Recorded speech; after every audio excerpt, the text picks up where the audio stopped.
Nijwe n'ishirahamwe ryitwa ETS Rose risanzwe ridandaza amatara akoreshwa bivuye ku mishwarara y'izuba hamwe n'imbabura biciye mu mugambi w'igihugu wiswe Soleil Nyakiriza. Iryo koraniro rikaba ryabereye mu gisagara ca Ngozi guhera ku igenekerezo rya kabiri kugera ku rya gatatu Kigarama umwaka wa 2024 kubahurikiye mu ishirahamwe rijejwe guharanira agateka kuri banaho nikora ndetse n'ipfuvyi ari ryo setemero VF.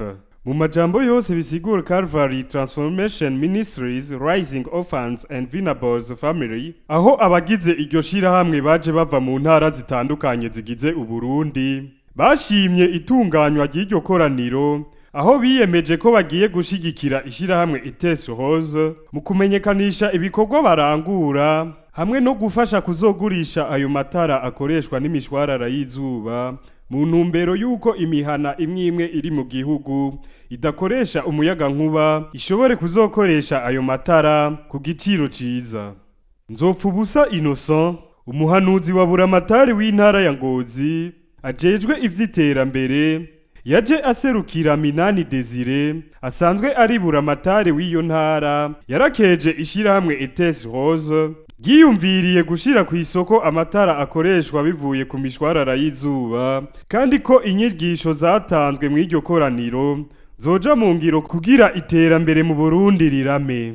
Kwihangiro ishirahamwe ETS Rose gihaye harimwo ugushigikira leta y'u Burundi kubijanye na wa mugambi w'igihugu w'imbona kazoza ya 2040 na 2060. Mwihabuntu Marie Rose asanzwe ari umuyobozi mukuru w'ishirahamwe ETS Rose yamenyesheje ko batazohengeshanya mu kurangura neza ibikorwa mu iryo shirahamwe arongoye, ko mu minsi iri imbere bipfuza ko iryo shirahamwe rirangura ibikorwa vyayo mu gihugu cose. Mwihabuntu Marie Rose yarashimiye akigoro leta y'u Burundi igira kugira umuyaga nkuba uzokwire mu mihingo yose igize Uburundi. Ishirahamwe ETS Rose rikaba rirangura ibikorwa vyayo mu ntara zigera ku ndwi mu gihugu arizo Kirundo, Muyinga, Ngozi, Kayanza, Gitega, Bujumbura hamwe n'intara ya Bubanza. Icicaro cayo gikuru kikaba kiri mu ntara ya Kirundo. Yemerewe gutangura ibikorwa mu mwaka wa 2022.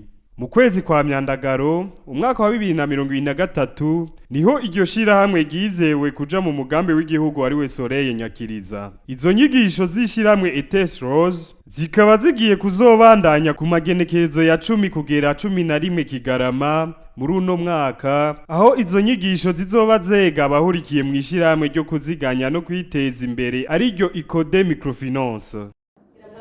Ku radio, ku televiziyo mvuze Soleil Nyakiriza nibaza mutazimira. Soleil Nyakiriza rero